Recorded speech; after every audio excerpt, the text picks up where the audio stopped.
avec vous. Yeewu est dans la place, beaucoup de choses au programme. Nana sera là, tonton Garmi mon antenne, il est là avec nous. Amina, pareil, ça fait longtemps qu'on ne l'avait pas vu. Mamadou Ndiaye Dodo et Oustas Nanite ou Oustas 2.0. Nous avons un programme pour nous andil, mais comme on fait d'habitude, comme on a fait que togo yu baax yi tay Alfi mi ngi fi. Alfi ba tellement yàlla dama la fàtte. Naanaguma café yeewooguma mais xoolal bàyyi ñu jàll ci information yi on y va tout de suite avec les informations en français. Tout à l'heure on va vous dire ce qu'on a préparé pour vous. Bonjour Chérif. Bonjour Alpha, bonjour Bijou, bonjour à tous. Voici le bulletin d'information.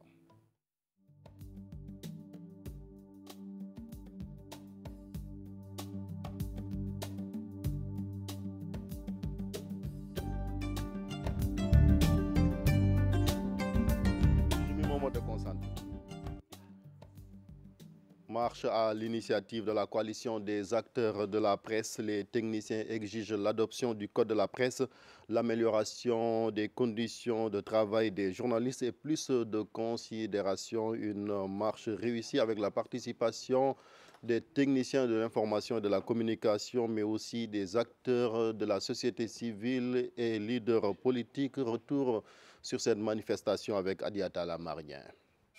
Des t-shirts et brassards rouges, des coups de sifflet et des décibels, rien n'est laissé en rade pour sensibiliser et alerter sur les misères de la presse. Des misères caractérisées par la précarité et l'absence de cadre juridique. Les différents acteurs veulent la fin de leur calvaire. Il n'y a pas de plus prison que la précarité. Il n'y a pas de plus prison que celle qui ôte à l'individu sa dignité. Oui. Vous savez, lorsque des entreprises de presse se meuvent dans un environnement économique, n'est-ce pas, inapproprié, cela, disons, conduit simplement la presse à une précarité indescriptible.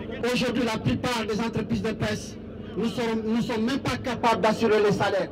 Aujourd'hui, la plupart des journalistes n'ont pas de cotisation à l'IPRES.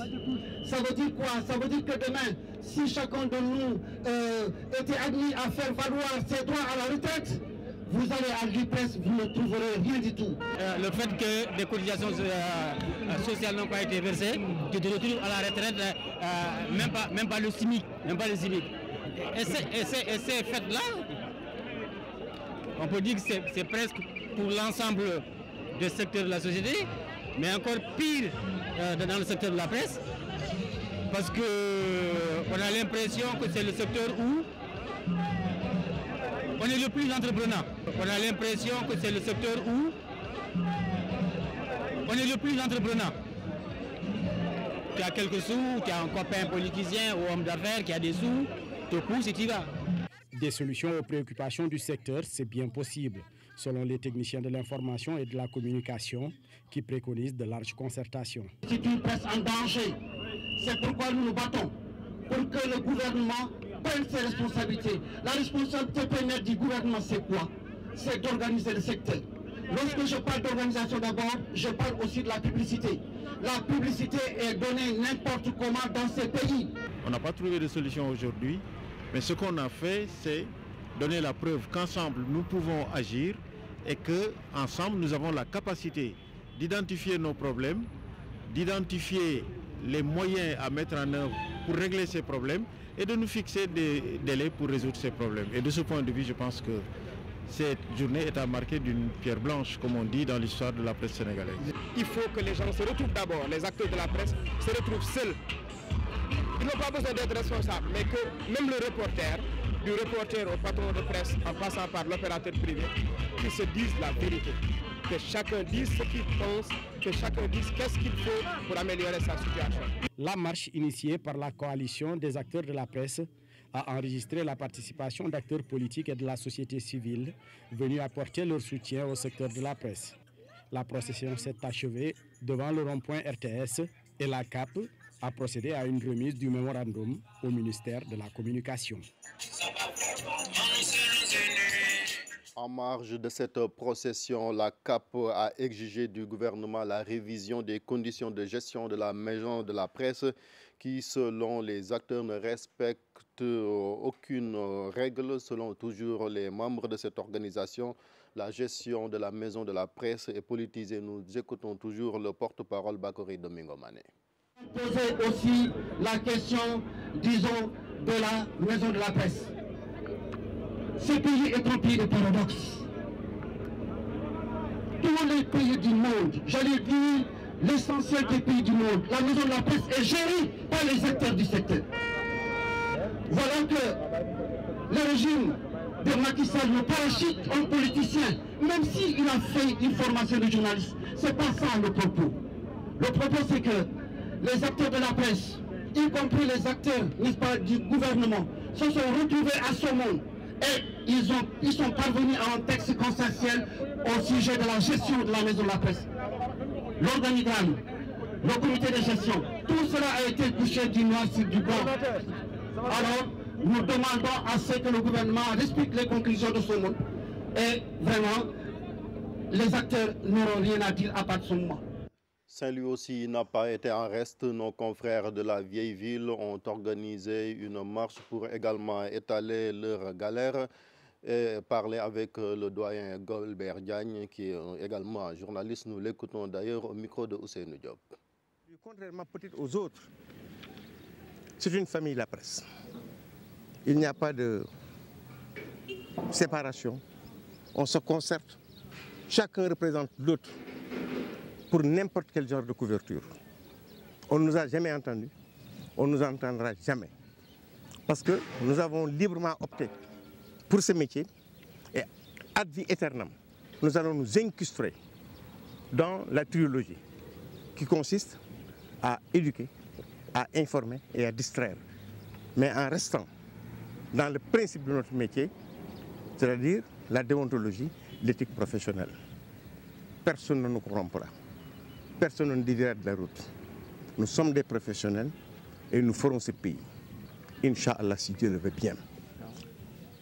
Nous resterons de très grands concitoyens pour respecter les principes et normes qui régissent l'ensemble des institutions de ce pays. Mais partout où le besoin se fera sentir, nous nous redresserons pour prouver que nous sommes des journalistes. Ça veut dire des hommes de démocratie, de liberté, de solidarité et de travail dans la dignité et l'honneur. Tout autre chose, maintenant, les travailleurs de l'hôpital psychiatrique de Thiaroye ont organisé hier un sit-in devant la structure sanitaire pour exiger le départ du directeur incapable de régler les difficultés de cet hôpital. Selon eux, nous écoutons Moussa Fall qui a parlé à leur nom au micro de Asmali Diop et de Salif Sow. Nous sommes mécontents de la manière dont l'hôpital est géré par le directeur. Actuellement, le directeur a fini de montrer ses limites et son incompétence à gérer cet établissement. L'hôpital manque de tout.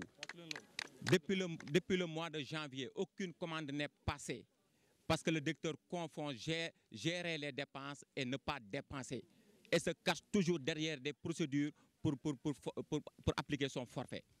Actuellement, l'hôpital ne dispose pas de médicaments essentiels pour la prise en charge des patients. Actuellement, l'hôpital ne dispose pas d'eau depuis plus de 2 mois. Et malgré tout cela, le directeur n'a pas réagi. Au niveau des services de soins, les gens peinent à trouver de l'eau pour se laver. Comment peut-on parler d'hôpital sans eau? Le parc est laissé en rade par le directeur. Et le seul véhicule fonctionnel est accaparé par ce même directeur. Actuellement, le groupe électrogène qui est là pour relier les pannes d'électricité est en panne. Les patients sont mal nourris. Une alimentation malsaine est servie aux patients. Depuis que nous sommes là, l'hôpital prenait en charge aussi bien l'accompagnant que le malade.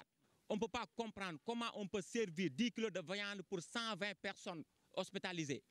Effectivement, nous réclamons son départ parce que nous jugeons ce directeur inapte. En France, le traditionnel débat de l'entre-deux tours s'est tenu hier soir. Emmanuel Macron et Marine Le Pen se sont livrés à un duel féroce, voire même violent aux yeux des observateurs.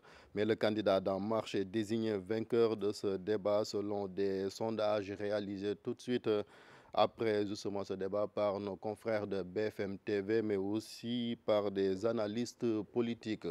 En sport, beach soccer, le Sénégal joue ce soir un quart de finale face à l'Italie. La compétition se déroule aux Bahamas. C'est la fin de ce bulletin d'information. Merci de l'avoir suivi. La suite de Yaoulène, c'est tout de suite avec Bijou Ndiaye.